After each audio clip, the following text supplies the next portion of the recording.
Llevé la laptop rota de mi hijo a reparar, pero cuando el técnico terminó el trabajo, me llevó a un rincón del local y me susurró con urgencia: «Señora, no debería meterme en esto, pero usted tiene que ver lo que encontré aquí». Cuando me mostró la pantalla, sentí que me flaqueaban las piernas. Lo que vi en esa computadora cambiaría mi vida para siempre. Pero antes de continuar, asegúrate de estar suscrito al canal y escribe en los comentarios: ¿desde dónde estás viendo este video? Nos encanta saber hasta dónde llegan nuestras historias.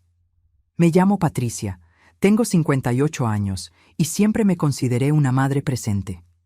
Vivo en Guadalajara con mi esposo Roberto, de 60 años, y hasta hace 3 semanas creía conocer perfectamente a mi único hijo, Diego. Él tiene 32 años, es ingeniero y trabaja en una empresa multinacional. Siempre fue un hijo ejemplar, o al menos eso era lo que yo pensaba. Todo comenzó un martes común de octubre. Diego apareció en casa a media tarde, lo cual ya era extraño porque normalmente trabajaba hasta tarde. Traía su laptop vieja, esa que usaba desde la universidad, toda rayada y con calcomanías descoloridas. «Mamá, ¿me puedes hacer un favor?», preguntó, pareciendo apurado. «Esta laptop se cayó y se rompió la pantalla. Necesito que funcione porque tiene unos archivos importantes, pero no tengo tiempo de llevarla a arreglar. ¿Conoces algún técnico de confianza?». Me pareció un poco extraña la situación. Diego siempre fue extremadamente cuidadoso con sus aparatos electrónicos, casi obsesivo. Verlo con una laptop rota era inusual, pero no cuestioné mucho. Al fin y al cabo, los accidentes pasan. «Sí, conozco a uno», respondí. «Ese muchacho que arregló mi celular el mes pasado, Javier.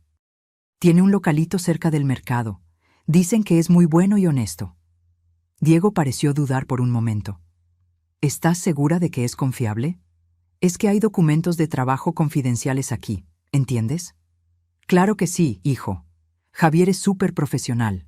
Incluso firma un acuerdo de confidencialidad con los clientes. Relájate». Él todavía parecía renuente, pero terminó aceptando. Me entregó la laptop junto con un papel donde había anotado la contraseña de acceso. «Está bien, mamá. Pero cuando termine, ¿puedes ir a buscarla personalmente? No quiero que se quede mucho tiempo allá». «No te preocupes, mañana mismo la llevo y estoy pendiente del tiempo de entrega». Diego me dio un abrazo rápido y salió apurado. Recuerdo haber pensado que todo aquello era medio raro, pero no le di mucha importancia. Mi hijo siempre fue adicto al trabajo, vivía preocupado por plazos y proyectos. A la mañana siguiente fui al local de Javier. Era un lugar pequeño y organizado, con estantes llenos de piezas de computadora y celulares en reparación.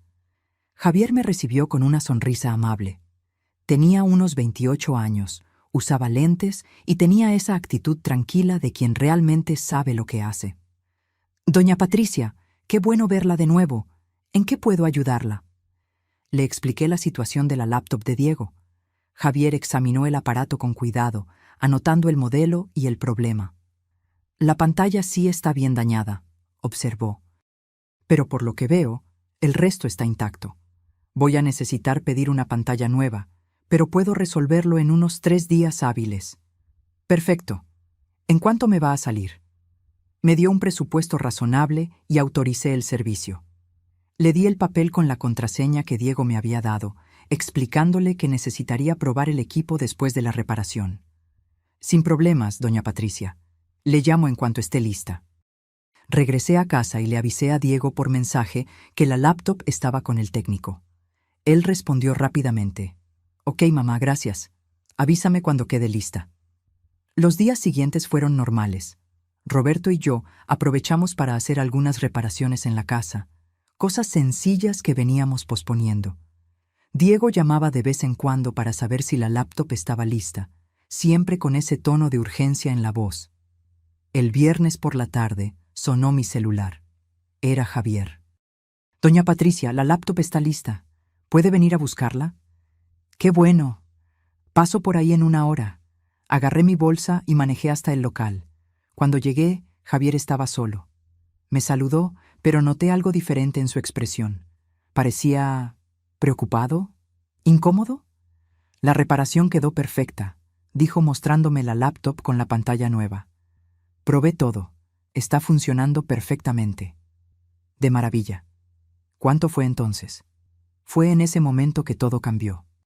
Javier miró rápidamente hacia la puerta del local, como verificando si no había nadie más cerca. Entonces se acercó y habló en voz baja, casi susurrando. Doña Patricia, yo no debería meterme en esto. Normalmente no veo los archivos de los clientes, se lo juro. Pero cuando fui a probar la laptop después de la reparación, algunas carpetas estaban abiertas en el escritorio y yo vi algunas cosas. Mi corazón comenzó a acelerarse. ¿Qué cosas, Javier? Él respiró hondo, claramente incómodo. Señora, usted necesita ver esto. No sé si debo involucrarme, pero si fuera mi madre, me gustaría que alguien le avisara. ¿Avisarme de qué? ¿De qué estás hablando? Javier giró la laptop hacia mí.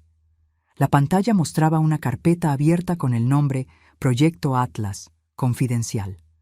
Dentro de ella había diversos archivos. Hizo clic en uno de ellos. Lo que vi me dejó completamente helada. Era una hoja de cálculo detallada, con nombres, fechas, valores y planes.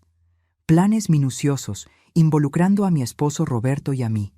Montos de nuestras pensiones, estimaciones de nuestro seguro de vida, cálculos sobre la venta de nuestra casa, cronogramas con fechas específicas. Esto no puede ser cierto, murmuré, sintiendo las piernas temblar. Debe ser algún trabajo de su empresa, algún proyecto. Javier negó con la cabeza y abrió otro archivo. Era un documento de texto, una especie de diario o notas personales. Comencé a leer y las palabras parecían saltar de la pantalla. 15 de agosto. Platiqué con Valeria hoy. Ella confirmó que el plan es viable. Sus padres tardaron 6 meses después de que empezaron con las dosis pequeñas. Nadie sospechó nada. El médico atribuyó todo a la edad y al historial de salud. Mi vista se nubló. Continué leyendo, cada línea siendo una puñalada en mi corazón. 22 de agosto.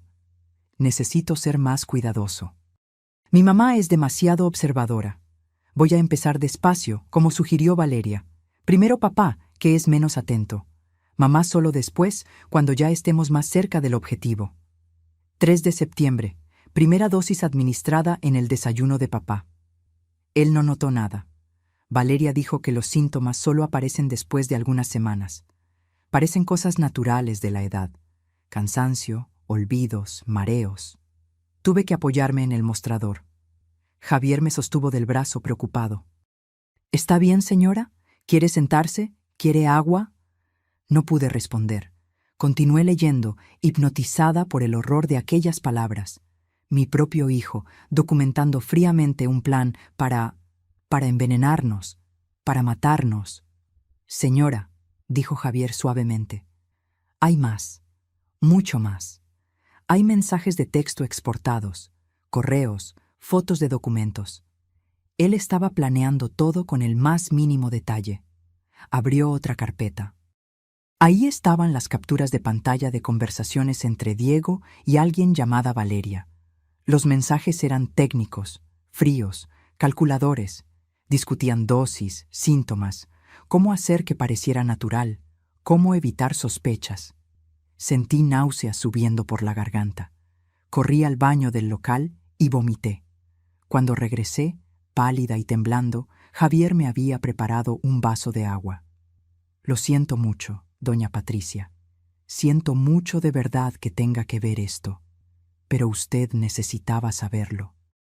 Me senté en una silla, tratando de procesar lo que acababa de descubrir.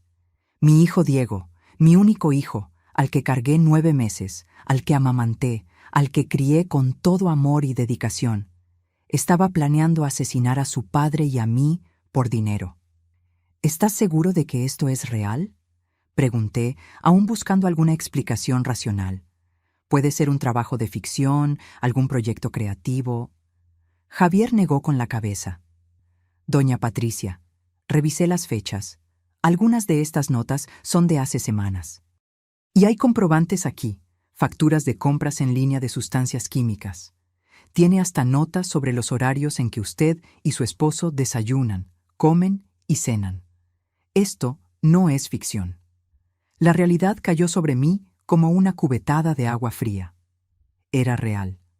Todo aquello era terriblemente real. Me quedé sentada en esa silla por varios minutos, intentando hacer que mi cerebro procesara lo que mis ojos habían visto. Javier respetó mi silencio, pero podía sentir su preocupación. Él caminaba de un lado a otro del pequeño local, claramente sin saber qué hacer. «Javier», logré decir finalmente, ¿puedes copiar todo esto para mí? ¿Todas estas carpetas, todos estos archivos? Él asintió inmediatamente. «Claro, doña Patricia. De hecho, ya había separado todo en una carpeta específica, por si usted quería. Puedo pasarlo a una memoria USB».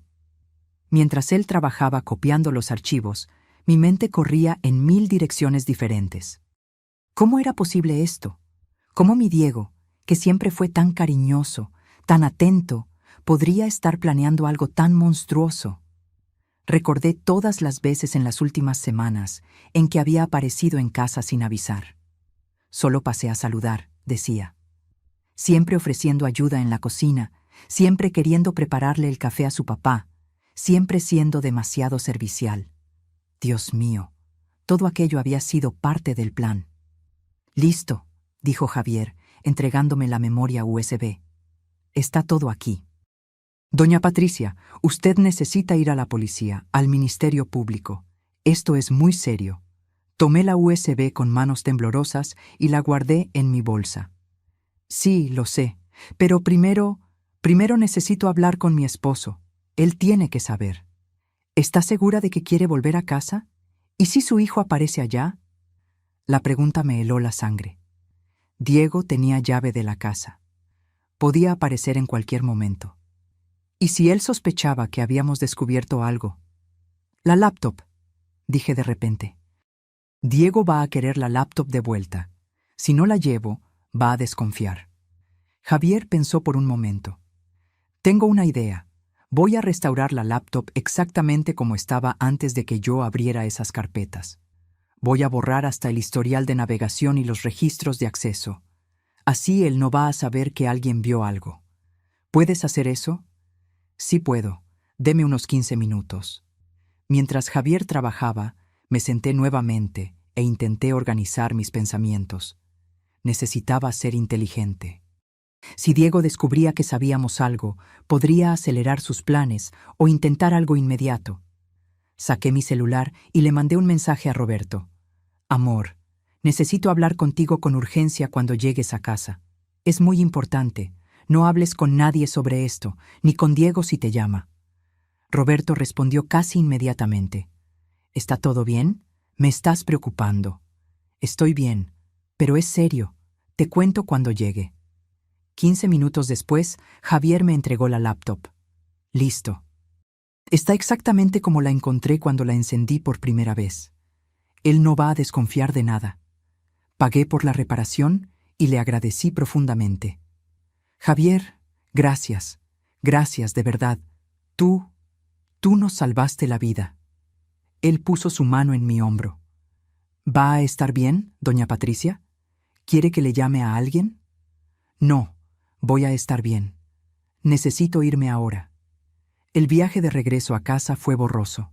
Manejé en automático, todavía en estado de shock. Cada semáforo parecía tardar una eternidad. Cuando finalmente me estacioné en la cochera, vi que el coche de Roberto ya estaba ahí. Había llegado más temprano del trabajo. Entré por la puerta de la cocina y encontré a mi esposo sentado a la mesa, visiblemente preocupado. «Patty, ¿qué pasó? Tu mensaje me dejó muy inquieto». Puse la laptop de Diego sobre la mesa y me senté al lado de Roberto. Respiré hondo, intentando encontrar las palabras correctas. «¿Cómo le cuentas a tu esposo que el hijo de ustedes está planeando matarlos? Roberto, necesito que mantengas la calma y me escuches hasta el final. ¿Está bien?» Su expresión se volvió aún más preocupada. «Me estás asustando». «Lo sé. Perdóname. Pero necesitas ver una cosa». Saqué mi laptop personal Inserté la memoria USB que Javier me había dado y abrí los archivos. Uno por uno, le mostré todo a Roberto. Las hojas de cálculo, las notas, las conversaciones, los comprobantes. Vi el rostro de mi esposo pasar por todas las emociones posibles. Confusión inicial, incredulidad, horror, dolor profundo y finalmente una rabia contenida que raramente veía en él. «Esto no puede ser verdad», susurró con la voz quebrada. «Nuestro hijo, nuestro Diego». Yo tampoco quería creerlo, respondí tomando sus manos. «Pero es real, Roberto. Todo esto es real». Se levantó bruscamente tirando la silla. ¿Nos estaba envenenando? Él estaba... Dios mío, Patty. Los mareos que he sentido en las últimas semanas. Fue como si una bomba explotara en mi cabeza. Roberto se había quejado de mareos, cansancio inexplicable. Hasta una caída que tuvimos la semana pasada, que atribuimos a la edad. «Tenemos que ir al hospital», dije, levantándome también. «Ahora. Necesitamos hacer análisis de sangre, verificar si hay alguna sustancia en tu organismo». «¿Y tú, Patty? ¿Tú también te sientes mal?» Me detuve a pensar. No, yo no. Pero según las notas de Diego, el plan era empezar con Roberto primero. Yo vendría después. Voy a hacerme los análisis también, por precaución. Pero Roberto, antes de irnos al hospital, necesitamos decidir qué hacer. Si Diego se entera de que descubrimos... «Vamos directo al Ministerio Público», dijo Roberto con firmeza. «Ahora mismo. No voy a esperar ni un minuto más». «Pero ¿y si no nos creen? ¿Y si piensan que estamos exagerando, que es solo un malentendido?» Roberto señaló la pantalla de la laptop. «¿Malentendido?» «Patty, está todo documentado aquí». Él detalló todo, como un idiota. Creía que nunca sería descubierto. Tenía razón. Pero algo aún me incomodaba.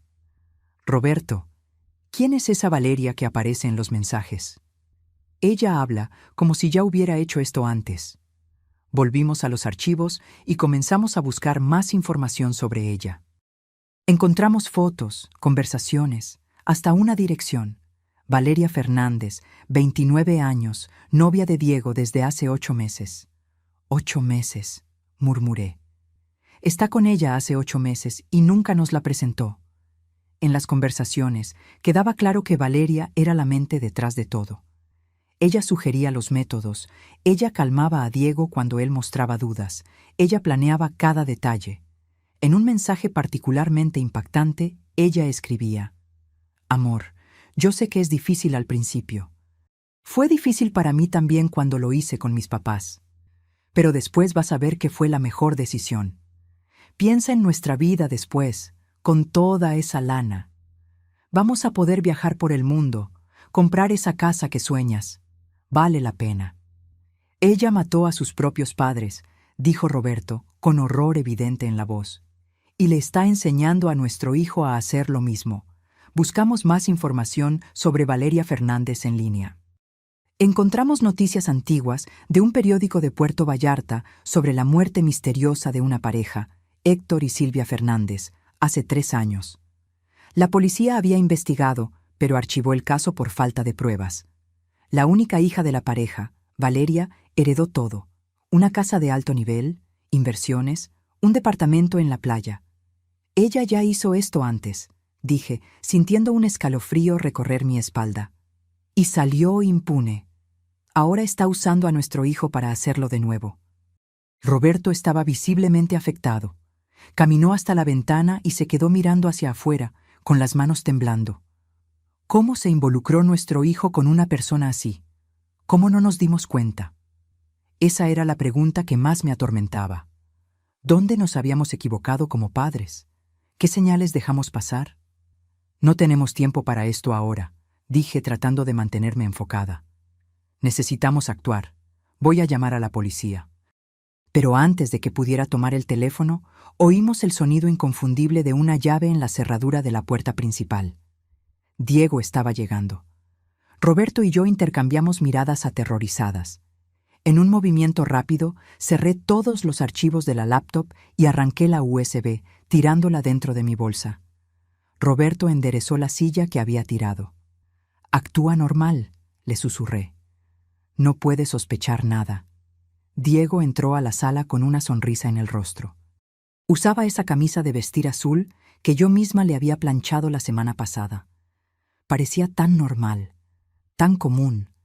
¿Cómo alguien con esa apariencia podía esconder tal monstruosidad? «Hola, mamá. Hola, papá. Vine a buscar mi laptop. ¿Pudieron arreglarla?» Mi voz casi falló, pero me forcé a sonreír. «Sí, hijo, quedó perfecta. Javier hizo un gran trabajo». Diego agarró la laptop y la abrió, verificando la pantalla nueva. «Qué bueno. ¿Cuánto fue?» «Te lo pago». «No es necesario, hijo. Fue barato». Él insistió, pero yo me negué. Mientras tanto, observé cada movimiento suyo, cada expresión. Buscaba señales de nerviosismo, de culpa, de cualquier cosa que delatara lo que yo ahora sabía. Pero no encontré nada. Él estaba completamente tranquilo. «¿Van a cenar?», preguntó Diego, guardando la laptop en su mochila. Estaba pensando en pedir una pizza, hacer una cena en familia. Hace tiempo que no hacemos eso. Sentí que se me revolvía el estómago. Una cena en familia. Otra oportunidad para que él pusiera veneno en nuestra comida. «Hoy no, hijo», respondió Roberto, con la voz más controlada de lo que yo esperaba. «Tu madre y yo vamos a salir a cenar fuera. Hace tiempo que no tenemos un momento solo nuestro. Ya sabes cómo es». Vi una leve contracción en el rostro de Diego. ¿Frustración? ¿Rabia? Pasó tan rápido que casi pensé habérmelo imaginado. «Ah, qué lástima. Pero está bien, entiendo. Disfruten ustedes dos entonces». Se acercó y me dio un beso en la frente. Necesité de toda mi fuerza de voluntad para no apartarme. Aquel mismo gesto cariñoso que siempre me derretía el corazón ahora me causaba repulsión. «Bye, mamá. Bye, papá. Cualquier cosa, me marcan». Esperamos en silencio hasta oír su coche saliendo de la cochera y alejándose por la calle. Solo entonces, Roberto se derrumbó en la silla, poniendo el rostro entre las manos. No lo puedo creer. Verlo aquí, actuando normal, como si no estuviera planeando matarnos. «Patty, quiero vomitar». Abracé a mi esposo, sintiendo su espalda temblar. «Lo sé, amor, lo sé. Pero ahora necesitamos actuar rápido. Él puede volver en cualquier momento». Agarré mi celular y llamé a las autoridades. Expliqué brevemente la situación y me orientaron a ir al Ministerio Público más cercano para levantar una denuncia. En el camino, paramos primero en un hospital. Explicamos la situación a un médico de urgencias, que inmediatamente tomó muestras de sangre de Roberto y mías también, por precaución. Los exámenes toxicológicos tardarían algunos días, pero el médico nos orientó a evitar cualquier comida o bebida a la que Diego pudiera tener acceso. «Ustedes necesitan ir a un lugar seguro», alertó el médico. «Si lo que están diciendo es verdad, y hay evidencias de eso, corren peligro real». De ahí fuimos a la fiscalía, donde nos recibió el fiscal Marcelo Santos, un hombre de unos 45 años con expresión seria. Contamos toda la historia desde el inicio. Mostramos los archivos que Javier había copiado, las conversaciones, las hojas de cálculo, todo. El fiscal examinó todo con atención, tomando notas. «Esto es extremadamente grave. Voy a necesitar asegurar esta memoria USB como prueba e iniciar una investigación inmediata». «¿Y qué hay de esa Valeria?», pregunté. «Ella aparentemente ya mató a sus propios padres. ¿Hay forma de investigar eso también?». El fiscal hizo más anotaciones. «Voy a ponerme en contacto con la Fiscalía de Jalisco y solicitar información a Puerto Vallarta sobre aquel caso. Si logramos probar una conexión, podemos reabrir la investigación». Pasamos las siguientes 3 horas en el Ministerio Público, dando declaraciones detalladas, firmando documentos, respondiendo preguntas. El fiscal fue minucioso, queriendo saber cada detalle desde cuando empezamos a notar cambios en el comportamiento de Diego. «Ustedes no pueden volver a casa esta noche», dijo finalmente el fiscal. «Voy a solicitar protección policial, pero por ahora sugiero que se queden en un hotel. Usen efectivo, no tarjeta. para no dejar rastros. Y no le cuenten a nadie dónde están, ni a familiares. Salimos de la fiscalía y ya era casi medianoche. Fuimos a un hotel sencillo en el centro de la ciudad, lejos de nuestra colonia. Nos registramos usando nombres diferentes, como el fiscal había sugerido. En el cuarto del hotel, Roberto y yo nos sentamos en la cama, exhaustos física y emocionalmente. Ninguno de los dos lograba procesar completamente la realidad de la situación. «¿Cómo vamos a dormir?», preguntó Roberto. «¿Cómo voy a cerrar los ojos sabiendo que nuestro hijo nos quiere matar?». No tenía respuesta. Me acosté a su lado y nos quedamos en silencio, cada uno perdido en sus propios pensamientos atormentados. Mi mente no paraba de revivir momentos de la infancia de Diego. Su primer día de clases, su graduación, el día en que consiguió su primer empleo.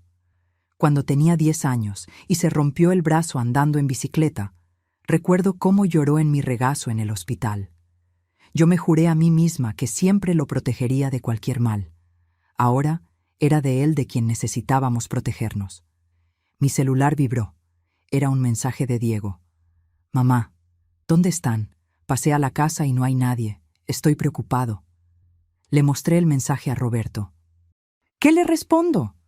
Dile que fuimos a un hotel romántico, aniversario de bodas anticipado o algo así». Escribí el mensaje con las manos temblorosas. «Hijo, todo está bien. Decidimos darnos una sorpresa el uno al otro y estamos en un hotel. Volvemos mañana. Beso». La respuesta llegó en segundos. «Ah, qué padre. Disfruten ustedes dos. Los amo. Los amo». Las palabras que antes me calentaban el corazón ahora parecían vacías y crueles. ¿Cómo podía escribir eso mientras planeaba nuestras muertes? Finalmente, de madrugada, logré dormir por pura extenuación. Mi sueño fue agitado, lleno de pesadillas donde Diego aparecía con diferentes rostros, a veces como el niño amoroso que yo conocía, otras como un extraño de ojos fríos. Desperté temprano con mi celular sonando. Era el fiscal Santos. «Doña Patricia, necesito que usted y su esposo vengan a la fiscalía ahora. Tenemos novedades importantes». 20 minutos después, estábamos sentados en la oficina del fiscal. Tenía una expresión sombría. «Conseguimos resultados preliminares de los exámenes toxicológicos del señor Roberto», comenzó. «Fueron encontrados rastros de sustancias tóxicas en su sangre. Específicamente, pequeñas cantidades de arsénico y otro compuesto químico que usualmente causa síntomas neurológicos». Roberto se puso pálido. «Entonces es verdad, realmente me estaba envenenando». «Sí, y hay más». Nos pusimos en contacto con Puerto Vallarta. El caso de la muerte de los padres de Valeria Fernández se está reabriendo. En su momento hubo sospechas de envenenamiento, pero los cuerpos habían sido cremados antes de que se pudieran hacer exámenes más detallados. Ahora, con las evidencias que ustedes trajeron, tenemos base para una nueva investigación. ¿Y Diego?, pregunté. ¿Qué va a pasar con él? El fiscal respiró hondo. «Vamos a necesitar detenerlo, doña Patricia. Tenemos pruebas suficientes de tentativa de homicidio. La cuestión es, ¿ustedes quieren estar presentes cuando hagamos el arresto?». La pregunta del fiscal resonó en mi cabeza. ¿Yo quería estar presente cuando arrestaran a mi hijo? Parte de mí quería confrontarlo, mirarlo a los ojos y preguntarle por qué. Otra parte de mí quería estar lo más lejos posible. Quería despertar y descubrir que todo no era más que una pesadilla horrible. «Yo quiero estar ahí», dijo Roberto, sorprendiéndome. Su voz estaba firme, determinada. «Necesito mirarlo a los ojos y saber por qué». El fiscal asintió. «Entiendo. Planeamos hacer el arresto esta tarde. Vamos a citarlo en la fiscalía bajo el pretexto de aclarar algunos puntos sobre un supuesto asalto en la colonia. Él no va a desconfiar». Pasamos la mañana en un estado de tensión insoportable. Desayunamos en una cafetería cercana, pero la comida parecía no tener sabor. Roberto apenas tocó su pan. Yo forcé algunos bocados, más por necesidad que por ganas. «Patty», dijo Roberto de repente, «¿crees que nos equivocamos en algo? Como padres, ¿en qué fallamos? Era la pregunta que me atormentaba desde que descubrí todo. No lo sé, Roberto. Repasé nuestra vida entera en mi cabeza. Le dimos amor, educación, límites cuando fue necesario. Nunca pasó necesidad. Nunca fue maltratado. No logro entender. Tal vez sea Valeria, sugirió Roberto. Tal vez ella lo haya manipulado, transformado en algo que él no es. Yo quería creer eso. Quería creer que mi hijo era víctima, que había sido seducido por una sociópata. Pero sus notas eran demasiado detalladas, demasiado calculadas. Él sabía exactamente lo que estaba haciendo. A las 2 de la tarde, volvimos a la fiscalía.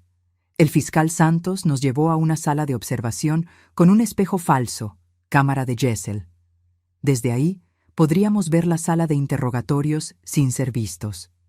Diego debe llegar en unos minutos, explicó el fiscal. Vamos a empezar con preguntas rutinarias sobre el supuesto asalto. Cuando él esté cómodo, le mostraremos las evidencias. Mi corazón estaba disparado. Me sudaban las manos. Roberto sostenía mi mano con tanta fuerza que dolía, pero yo no me quejé. Nos necesitábamos el uno al otro en ese momento. A las 2:15, la puerta de la sala de interrogatorios se abrió. Diego entró, usando jeans y una camiseta casual. Parecía relajado, hasta curioso. «Buenas tardes», saludó a la gente que estaba en la sala. «¿Recibí una llamada diciendo que querían hablar conmigo sobre un asalto?» «Sí, señor Diego. Por favor, siéntese. Esto no va a tardar». Diego se sentó, cruzando las piernas casualmente. Estaba tan tranquilo, tan confiado. No tenía idea de lo que estaba por venir. El agente comenzó con preguntas banales sobre dónde estaba Diego en determinada noche, si conocía a ciertas personas del barrio.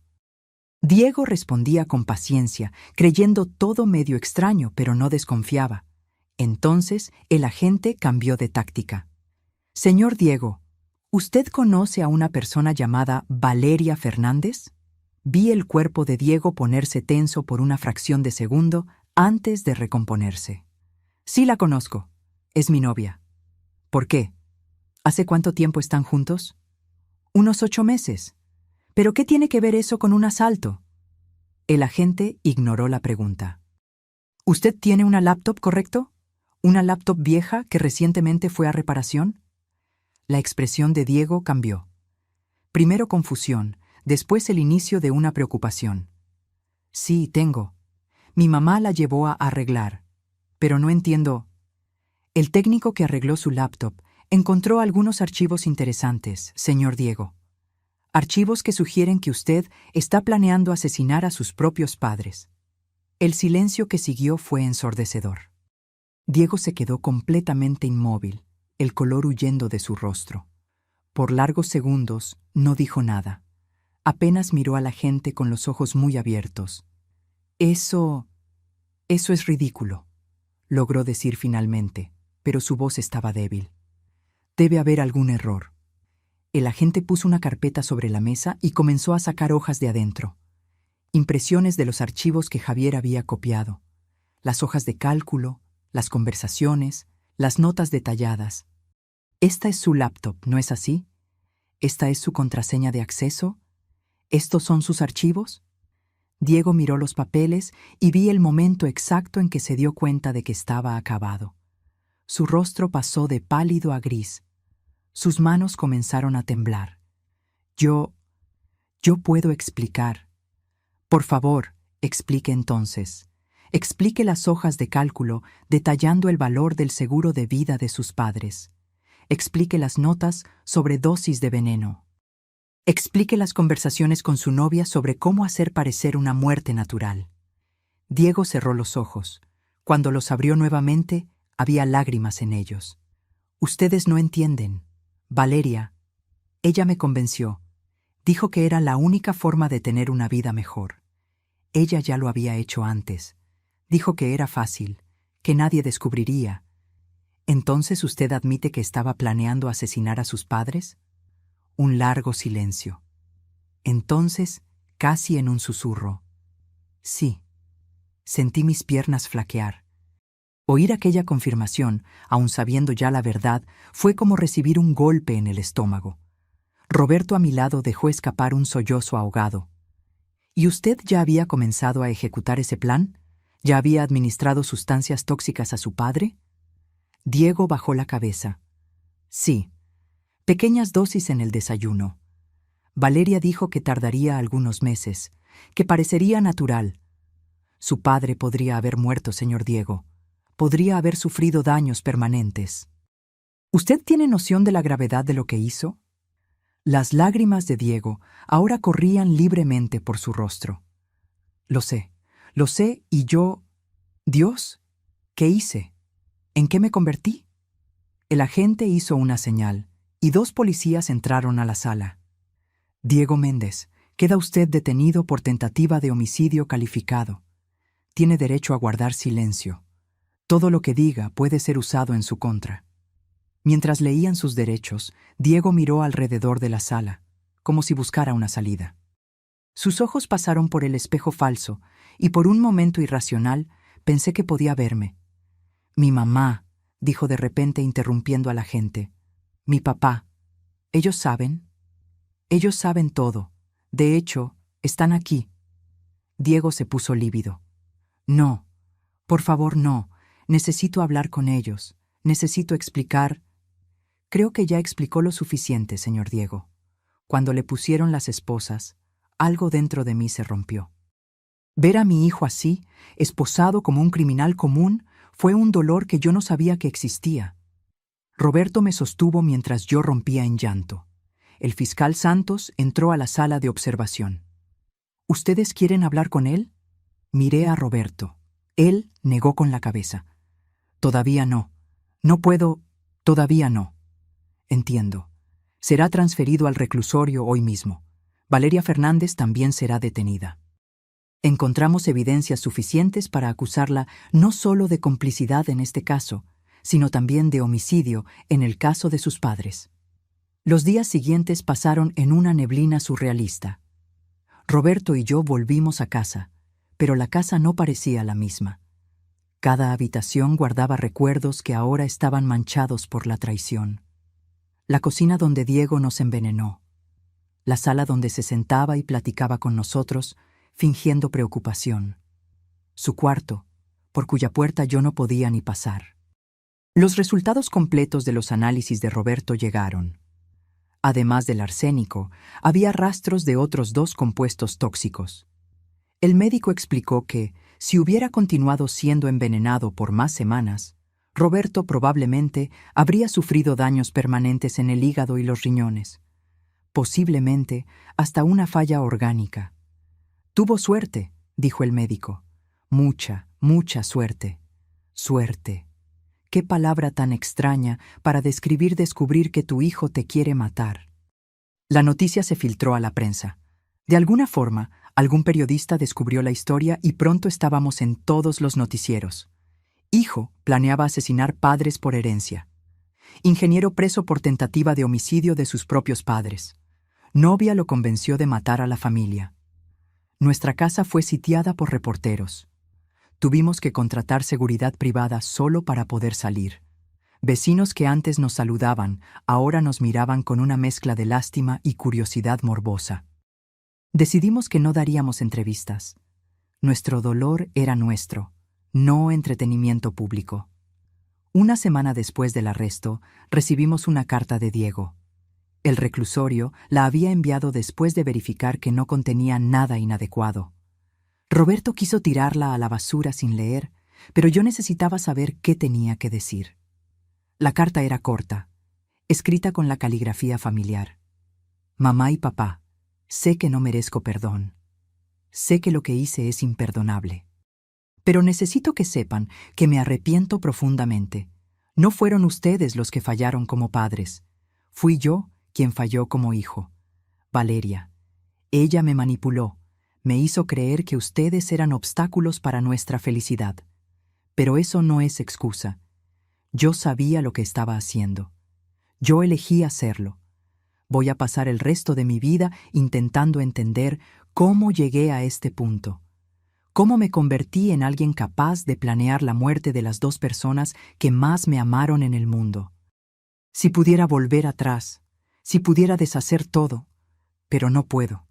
Solo quería que supieran que, a pesar de todo, a pesar de toda mi monstruosidad, parte de mí todavía los ama, y parte de mí murió cuando me di cuenta de en lo que me había convertido. Diego. Doblé la carta lentamente. No había lágrimas. Había llorado tanto en los últimos días que parecía no tener más lágrimas para derramar. «¿Qué vas a hacer con eso?», preguntó Roberto. «Guardarla, creo. No sé. Tal vez un día logre leerla sin sentir esto». Señalé mi pecho, donde un dolor constante se había instalado. Nuestra abogada, la licenciada Claudia, vino a visitarnos. Trajo noticias sobre el caso. Valeria está intentando echarle toda la culpa a Diego. Dice que él era el cerebro de todo, que ella apenas estaba de acuerdo con lo que él decía por miedo. Pero tenemos las conversaciones, las evidencias. Nadie le está creyendo. ¿Y el caso de sus padres?, pregunté. Se está reabriendo. Con base en las nuevas evidencias y en el patrón de comportamiento, hay una buena posibilidad de que sea acusada formalmente por el asesinato de ellos también. ¿Cuánto tiempo les van a dar?, quiso saber Roberto. La licenciada Claudia suspiró. Diego está siendo acusado de tentativa de homicidio calificado. Con las circunstancias agravantes, las víctimas siendo los propios padres, premeditación, uso de veneno. Él puede recibir de 15 a 30 años. Valeria, si es condenada por el asesinato de sus padres también, puede recibir la pena máxima, prácticamente cadena perpetua. 30 años. Diego tendría casi 65 años cuando saliera. Toda su vida desperdiciada. El juicio estaba marcado para dentro de 3 meses. Hasta entonces tendríamos que convivir con la prensa, con las miradas, con el dolor. Comenzamos a ir a terapia. Primero individualmente, después en pareja. La terapeuta, doctora Sofía, fue paciente con nosotros. No intentó forzar la aceptación o el perdón. Apenas nos ayudó a procesar, un día a la vez. Ustedes pasaron por un trauma profundo, explicó en una sesión. No solo por la traición, sino por la ruptura completa de la confianza en la persona que debería ser más confiable. Eso toma tiempo para sanar. Tal vez nunca sane completamente. No puedo ni mirar fotos de él, confesé. Guardé todo, todos los álbumes, todas las fotos de la sala. No soporto ver su cara. Eso es normal. Ahora, él representa dolor. Con el tiempo, tal vez logres separar al Diego que conociste de aquel que planeó matarte. O tal vez no, y eso está bien también. Roberto tenía sus propias cuestiones. Él se culpaba por no haber notado los síntomas del envenenamiento, por haber confiado demasiado. ¿Cómo no me di cuenta?, repetía constantemente. Los mareos, el cansancio, los olvidos. Creí que era solo la edad, estrés. ¿Cómo fui tan ciego? Confiaste en tu hijo, respondió la doctora Sofía. Eso no es ceguera, es amor. Y él usó ese amor contra ti. La culpa no es tuya. 2 semanas después del arresto, la madre de Valeria nos buscó. Doña Lourdes era una mujer frágil, de unos 60 años, que parecía cargar el peso del mundo en los hombros. «Necesitaba hablar con ustedes», dijo cuando la recibimos en casa. «Necesitaba decir que lo siento mucho. Mucho de verdad. Me quedé desconcertada. Usted no tiene la culpa de lo que hizo su hija». «Pero yo debería haber visto las señales», dijo con lágrimas en los ojos. «Cuando Héctor y Silvia murieron, cuando mi hija heredó todo tan rápidamente, yo desconfié. Pero no quise creer. No quise aceptar que mi propia hija pudiera ser capaz de eso». Ella contó que Valeria siempre fue diferente, incluso de niña. No demostraba empatía, manipulaba a las personas, mentía compulsivamente. Doña Lourdes creía que era solo una etapa que iba a cambiar con la madurez. «Pero empeoró», confesó doña Lourdes. «Y cuando Héctor y Silvia murieron, lo supe. En el fondo, lo supe. pero no tuve el valor de hacer nada. Y ahora ella destruyó más vidas, completé. Doña Lourdes asintió, llorando abiertamente. Lo siento mucho. Siento mucho no haber tenido el valor de denunciarla antes. Tal vez si lo hubiera hecho, ustedes no estarían pasando por esto. No sabíamos qué decirle. Parte de mí quería culparla. Quería gritar que sí, ella debería haber hecho algo. Pero mirando a aquella mujer frágil y destrozada, solo logré sentir pena. «¿Qué va a hacer ahora?», preguntó Roberto. «Voy a testificar contra ella», dijo doña Lourdes con determinación. «Voy a contar todo lo que sé, todo lo que siempre sospeché. Es lo único que puedo hacer para intentar compensar». El juicio comenzó en una fría mañana de enero. Roberto y yo llegamos al tribunal escoltados por seguridad, para evitar a la multitud de reporteros y curiosos que se aglomeraban en la entrada. La sala del tribunal estaba llena. Reconocí a algunos vecinos, colegas de trabajo de Diego, hasta personas que nunca había visto antes, pero que aparentemente tenían interés morboso en el caso. Cuando trajeron a Diego, esposado y vistiendo el uniforme naranja del reclusorio, sentí mi corazón apretarse. Había adelgazado mucho. Su rostro estaba pálido, marcado. Cuando sus ojos encontraron los míos, vi dolor genuino en ellos, pero desvié la mirada. Todavía no estaba lista para encararlo directamente. Valeria fue traída por separado. A diferencia de Diego, ella parecía compuesta, casi serena. Su cabello estaba arreglado, su postura erguida. Era como si estuviera yendo a una reunión de negocios, no a su propio juicio. El fiscal Eduardo Martínez abrió el caso con un discurso contundente. «Este no es solo un caso de tentativa de homicidio», comenzó. «Es un caso de traición en su forma más básica y dolorosa. Un hijo que planeó metódicamente asesinar a sus propios padres. Una mujer que ya había matado antes y que sedujo a un joven para hacer lo mismo. Vamos a probar, más allá de cualquier duda razonable, que Diego Méndez y Valeria Fernández son culpables de los crímenes por los cuales son acusados». La defensa de Diego, el licenciado Gómez, intentó una estrategia de manipulación psicológica. «Diego Méndez es una víctima», argumentó. «Víctima de una mujer manipuladora que lo sedujo y lo convenció de hacer cosas que jamás habría hecho solo. Mi cliente era un hombre bueno, un ingeniero respetado, hasta conocer a Valeria Fernández. Por otro lado, la defensa de Valeria fue en la dirección opuesta, culpando a Diego por todo y alegando que ella era una novia inocente que estaba siendo incriminada falsamente. Los días siguientes fueron una tortura. Tuvimos que escuchar testigos, peritos, relatos detallados de cómo Diego había planeado nuestras muertes. El perito toxicólogo explicó en términos técnicos cómo el arsénico y los otros compuestos que Diego usó actuaban en el organismo, causando daños progresivos a los órganos. Si continuara siendo administrado, explicó el perito, el señor Roberto tendría aproximadamente 2 meses de vida. La muerte parecería natural, falla múltiple de órganos, común en personas de edad avanzada. Javier, el técnico en informática, fue llamado a testificar. Explicó cómo encontró los archivos, cómo inicialmente dudó en contarnos, pero su conciencia no le permitió quedarse en silencio. «Yo vi las hojas de cálculo, las notas, las conversaciones», dijo Javier. «No había duda de lo que estaba siendo planeado. Me habría sentido responsable si no le hubiera avisado a doña Patricia. Cuando llegó mi turno de testificar, subí al estrado con las piernas temblorosas. El fiscal me guió gentilmente a través del relato, desde el día en que Diego pidió que llevara la laptop a reparar hasta el momento en que vi los archivos. «¿Cómo se sintió al descubrir que su hijo estaba planeando matarla?», preguntó el fiscal. Miré directamente a Diego mientras respondía. Me sentí como si me hubieran arrancado el corazón del pecho, como si el hijo que conocí hubiera muerto y sido sustituido por un extraño. Vi lágrimas escurriendo por el rostro de Diego, pero continué. Yo cargué a este niño en mi vientre. Pasé noches en vela cuando estaba enfermo. Celebré cada logro suyo, y él planeaba fríamente envenenarme, matarme solo por dinero.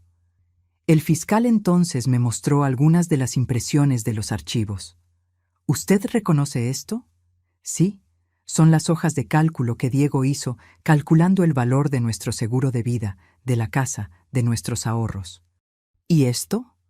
Las conversaciones entre él y Valeria, discutiendo dosis de veneno, síntomas, cómo hacer parecer muerte natural. Fue demasiado doloroso. Tuve que hacer varias pausas para recomponerme. El juez fue comprensivo, permitiendo que tomara agua, respirara hondo. El abogado de Diego intentó hacerme parecer una madre vengativa, pero no funcionó. Los hechos eran los hechos. Las evidencias estaban ahí. Roberto testificó al día siguiente. Él fue más contenido que yo, más enfocado en los hechos. Pero cuando el fiscal preguntó cómo se sentía sobre que su hijo intentara envenenarlo, Roberto finalmente dejó aparecer la emoción. «Yo le enseñé a este niño a andar en bicicleta», dijo, con la voz quebrada. «Jugué fútbol con él cada fin de semana. Le ayudé con la tarea, le di consejos sobre su carrera, sobre la vida. Y ahora descubro que él estaba poniendo veneno en mi café todas las mañanas. ¿Cómo debería sentirme?» El momento más impactante del juicio vino cuando doña Lourdes, la madre de Valeria, testificó. Ella contó sobre las sospechas que siempre tuvo sobre su hija, sobre los comportamientos extraños desde la infancia, sobre la muerte misteriosa de Héctor y Silvia. «Siempre lo supe», confesó llorando. «En el fondo, siempre supe que mi hija había matado a esa pareja, pero no tuve el valor de aceptar, de hacer algo. Y por causa de mi cobardía, más personas casi murieron». La defensa de Valeria intentó desacreditar a doña Lourdes, diciendo que era una madre resentida tratando de perjudicar a la hija. Pero el daño estaba hecho. En el 5º día de juicio, reprodujeron las grabaciones de las conversaciones entre Diego y Valeria. Escuchar aquello en voz alta, en el tribunal lleno, fue surrealista. «Valeria, amor, no puedes flaquear ahora. Piensa en lo que vamos a tener cuando esto acabe». Diego: «Lo sé, pero es difícil. Cada vez que veo a mi papá, pienso que lo estoy envenenando». Valeria: «¿Y qué? Él es viejo. Iba a morir en algunos años de cualquier forma. Solo estás acelerando lo inevitable y haciéndolo de una forma que él no va a sufrir». Diego: «¿Y mi mamá?» Valeria: «Después de tu papá, ella va a ser fácil. Va a estar frágil, triste. Nadie va a pensar que es raro si ella también se enferma. Solo necesitas tener paciencia». La sala se quedó en completo silencio mientras las grabaciones sonaban. Yo no podía mirar a Diego. No podía ver su expresión mientras escuchaba su propia voz planeando nuestra muerte. Cuando tocaron la parte donde Valeria hablaba sobre cómo había matado a Héctor y Silvia, la reacción fue audible. Murmullos, exclamaciones ahogadas de shock. Valeria: «Me tomó unos 4 meses con el señor. Empecé muy despacio, dosis mínimas. Empezó a tener mareos, confusión. El médico creyó que era Alzheimer temprano. Mi mamá, Silvia, tardó 6 meses. Fue más difícil porque ella era más joven, más sana, pero al final funcionó». Diego: «¿Y nadie desconfió?» Valeria: «Los médicos creyeron que fue natural. Él tenía 68 años, ella 62. Pasa, ¿sabes? Cuando los exámenes mostraron posible envenenamiento, ya habían sido cremados. No había cómo probar nada». El juicio duró 2 semanas. 2 semanas de relatos horripilantes, evidencias aplastantes, testigos que confirmaban cada detalle sórdido del plan de Diego y Valeria. En el penúltimo día, la acusación cerró presentando una cronología completa. Mostraron cómo Valeria conoció a Diego en un evento corporativo, cómo ella intencionalmente lo sedujo, cómo gradualmente plantó la semilla de la idea de que sus padres eran obstáculos para su felicidad. Los correos y mensajes mostraban un patrón claro. Al principio, Valeria era sutil. Comentarios aparentemente inocentes sobre cómo Diego merecía más de la vida, sobre cómo era injusto que él tuviera que esperar por la herencia mientras sus padres vivían cómodamente. Gradualmente, las sugerencias se volvieron más directas. ¿Y si hubiera una forma de que tuvieran todo ahora?, escribió ella en un mensaje. ¿Y si no necesitaras esperar décadas? Diego inicialmente resistió. ¿De qué estás hablando? ¿Matar a mis papás? ¿Estás loca? Pero Valeria era persistente. Ella compartió artículos sobre casos de envenenamiento que nunca fueron descubiertos. Habló sobre cómo se había quedado libre y rica cuando Héctor y Silvia murieron. Pintó un cuadro seductor de una vida de lujo y libertad. Y lentamente, Diego cedió. El primer mensaje donde él estuvo de acuerdo con el plan fue fechado hace 6 meses. Ok, vamos a hacer esto, pero tiene que ser perfecto. No puede haber errores. 6 meses.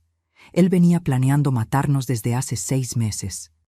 Cuando llegó el turno de la defensa de presentar sus alegatos finales, el abogado de Diego se enfocó enteramente en la manipulación de Valeria. «Damas y caballeros del jurado», discursó, «mi cliente es culpable, sí, pero él es también una víctima. Víctima de una sociópata calculadora que lo sedujo y manipuló, que usó su amor por ella para transformarlo en un instrumento de muerte». Presentó informes psicológicos mostrando que Diego estaba en profunda depresión, que se arrepentía genuinamente, que había intentado suicidarse 2 veces en el reclusorio desde el arresto. Diego Méndez no es un monstruo, argumentó el abogado. Es un hombre que cometió errores terribles bajo la influencia de un verdadero monstruo. Él merece castigo, sí, pero también merece una oportunidad de redención. La defensa de Valeria, por otro lado, intentó argumentar que todo no pasaba de una fantasía, que las conversaciones eran apenas un juego morboso de la pareja, que nunca tuvieron intención real de matar a nadie. ¿Dónde está la prueba de que mi cliente mató a Héctor y Silvia Fernández?, argumentó el abogado. No la hay.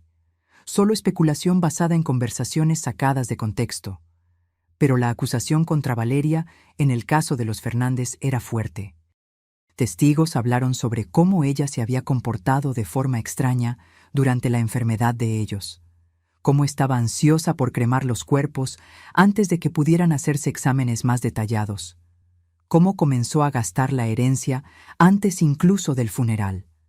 En el último día, llegó la hora de los alegatos finales de la Fiscalía. El fiscal Eduardo Martínez estaba visiblemente emocionado. Lo que vimos en estas 2 semanas, comenzó, fue la cara más oscura de la naturaleza humana. Una mujer que mató a los padres que la criaron por avaricia. Un hombre que planeó asesinar a los padres que lo amaron incondicionalmente por promesa de riqueza y una vida fácil. Señaló las evidencias, meticulosamente organizadas en una mesa. Esto no es fantasía. Esto no es un juego. Son planes reales, acciones reales, veneno real que causó daños reales al señor Roberto Méndez. Entonces se volvió hacia Diego y Valeria. Ustedes son jóvenes. Ustedes tenían toda una vida por delante. Pero eligieron el camino más fácil, el camino de la traición, del asesinato. Y ahora, ustedes deben pagar por las consecuencias de esas elecciones. El jurado se retiró para deliberar. Roberto y yo esperamos en una sala privada. Las horas pasaron con una lentitud torturante. Cada minuto parecía una hora. Finalmente, después de 4 horas, fuimos llamados de vuelta. El jurado tenía un veredicto. Mi corazón estaba en la garganta cuando el presidente del jurado se levantó para leer. En el caso del Estado contra Diego Méndez, por la acusación de tentativa de homicidio calificado, consideramos al acusado culpable. Sentí a Roberto apretar mi mano. En el caso del Estado contra Valeria Fernández, por la acusación de tentativa de homicidio calificado, consideramos a la acusada culpable. Hubo un suspiro colectivo en el tribunal. En el caso del Estado contra Valeria Fernández, por la acusación de homicidio de Héctor Fernández, consideramos a la acusada culpable. En el caso del Estado contra Valeria Fernández, por la acusación de homicidio de Silvia Fernández, consideramos a la acusada culpable. Valeria permaneció impasible, como si el veredicto no la afectara. Diego, por otro lado, se derrumbó. Vi sus hombros temblando con sollozos silenciosos. El juez marcó la sentencia para la semana siguiente.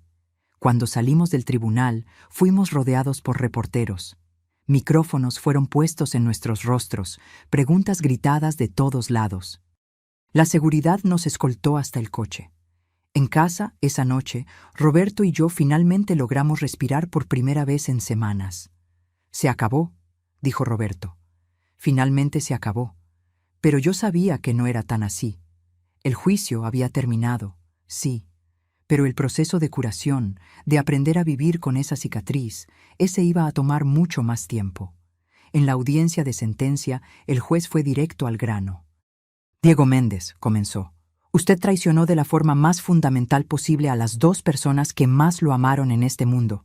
Por los crímenes de los cuales fue considerado culpable, yo lo sentencio a 25 años de prisión». Diego escuchó la sentencia con la cabeza baja, sin reacción. «Valeria Fernández», continuó el juez, «usted no solo planeó y ejecutó el asesinato de sus propias figuras parentales, sino que también sedujo y manipuló a un joven para hacer lo mismo. Por los crímenes de los cuales fue considerada culpable, yo la sentencio a la pena máxima, equivalente a cadena perpetua, sin posibilidad de libertad condicional». Esta vez, Valeria reaccionó. Por primera vez desde el inicio del juicio, vi una grieta en su máscara de serenidad. Sus ojos se abrieron mucho, su rostro palideció. «¡Esto es injusto!», gritó levantándose. «Yo no hice nada. Fue todo él, todo fue Diego». Los guardias la contuvieron mientras ella continuaba gritando, finalmente mostrando su verdadera cara. No era más la novia serena y compuesta. Era una mujer rabiosa, desesperada, mostrando los dientes. Fue satisfactorio, de cierta forma, verla perder el control. Cuando el juez golpeó el martillo por última vez, cerrando oficialmente el caso, sentí un peso enorme salir de mis hombros. Estaba terminado. Realmente terminado. 6 meses han pasado desde la sentencia. La vida lentamente comenzó a volver a alguna apariencia de normalidad, aunque yo sabía que nunca sería la misma normalidad de antes. Roberto y yo decidimos vender la casa. Había demasiados recuerdos allí, la mayoría de ellos ahora manchados por la traición. Compramos un departamento más pequeño, en otra colonia, y comenzamos de nuevo. La terapia continuó. Semanalmente, a veces 2 veces por semana, cuando los días malos eran demasiado para aguantar. La doctora Sofía nos ayudó a procesar, a entender que no fue culpa nuestra, que hicimos lo mejor que pudimos como padres. «Ustedes dieron amor», repetía. «Dieron educación, estructura, oportunidades. Las elecciones que Diego hizo fueron de él, no de ustedes. Intelectualmente lo entendía. Emocionalmente, aún luchaba con la culpa. ¿Dónde me equivoqué? ¿Qué señales perdí?». Esas preguntas aún me despertaban a las 3 de la mañana. 2 meses después de la sentencia, recibimos otra carta de Diego. Esta vez, Roberto aceptó leerla conmigo. La carta era larga, detallada. Diego hablaba sobre la terapia que estaba haciendo en prisión, sobre cómo estaba finalmente entendiendo la magnitud de lo que había hecho, sobre el arrepentimiento que lo consumía diariamente. «No espero perdón», escribió. «No lo merezco. Pero quiero que sepan que todos los días despierto con la conciencia de lo que casi hice, de qué tan cerca estuve de destruir a las 2 personas más importantes de mi vida». Él hablaba sobre Valeria, sobre cómo ella lo había manipulado, pero también asumía responsabilidad. Ella plantó la semilla, pero yo la regué. Yo la nutrí. Yo elegí creer en las mentiras porque era más fácil que trabajar duro por mi propia vida. Al final de la carta hizo un pedido. «Un día, cuando y si ustedes se sienten listos, me gustaría verlos. No para pedir perdón, solo para mirarlos a los ojos y decirles personalmente cuánto lo siento». Roberto y yo discutimos largamente sobre la carta. «¿Quieres verlo?», pregunté. Roberto se quedó en silencio por un largo tiempo. «No sé, parte de mí quiere, Parte de mí aún ve a aquel niñito que enseñé a andar en bicicleta, pero otra parte ve al hombre que intentó matarnos, completé. Exactamente. Decidimos que no estábamos listos. Tal vez un día lo estaríamos, tal vez nunca. Y estaba bien. La vida siguió. Encontré algún consuelo en el trabajo voluntario, ayudando a otras familias que pasaron por traumas similares. Roberto volvió a pintar, un pasatiempo que había abandonado hace años. Hicimos amigos nuevos, personas que no sabían nuestra historia, que nos veían solo como Patricia y Roberto, no como esa pareja cuyo hijo intentó matarlos. Javier, el técnico en informática, se volvió un amigo cercano. Él sentía que tenía responsabilidad por nosotros, aunque yo siempre le decía que él fue nuestro salvador, no al contrario. Si no me hubieras mostrado aquello, le dije en una comida, Roberto estaría muerto ahora. Yo probablemente también. Tú nos salvaste la vida. Él se apenaba con el elogio, pero era verdad. Su valentía al contarnos, arriesgando meterse en algo que no era de su incumbencia, nos dio la oportunidad de sobrevivir. Un año después de la sentencia, en nuestro aniversario de bodas, Roberto y yo hicimos una pequeña ceremonia de renovación de votos. Solo nosotros dos, un juez y Javier como testigo. En la alegría y en la tristeza, nos dijimos el uno al otro. Nosotros sobrevivimos a la tristeza más profunda. Ahora vamos a enfocarnos en la alegría. No fue un final feliz en el sentido tradicional. Las cicatrices permanecen. Hay días en que el dolor es tan agudo como era al principio. Hay noches en que sueño con Diego de niño y despierto llorando. Pero también hay días buenos. Días en que logro pensar en él y separar al hijo que amé del hombre que intentó matarme. Días en que siento gratitud por estar viva, por tener a Roberto a mi lado, por haber sobrevivido. 2 semanas atrás, tomé una decisión. Escribí una carta para Diego, no ofreciendo perdón. Todavía no estaba lista para eso. Pero reconociendo que recibí sus cartas, que entendía su arrepentimiento. Tal vez un día podamos conversar, escribí. Pero no ahora. Aún duele demasiado. Aún veo tu rostro cuando cierro los ojos y recuerdo todo. Un día, tal vez, pero no hoy. Envié la carta y me sentí más ligera, de alguna forma. Como si hubiera soltado un poco del peso que cargaba. La historia del técnico en informática que me salvó la vida se viralizó en las redes sociales. Javier recibió mensajes del mundo entero elogiando su valentía. Él nunca se acostumbró a la atención, pero creo que se sintió orgulloso de haber hecho lo correcto. Recientemente, la doctora Sofía me preguntó, Patricia, si pudieras volver en el tiempo, ¿qué cambiarías? Lo pensé por un largo tiempo antes de responder. Nada, dije finalmente. Si cambiara cualquier cosa, tal vez Roberto estaría muerto ahora. Tal vez yo lo estaría. Lo que pasó fue horrible, pero nos trajo hasta aquí, vivos.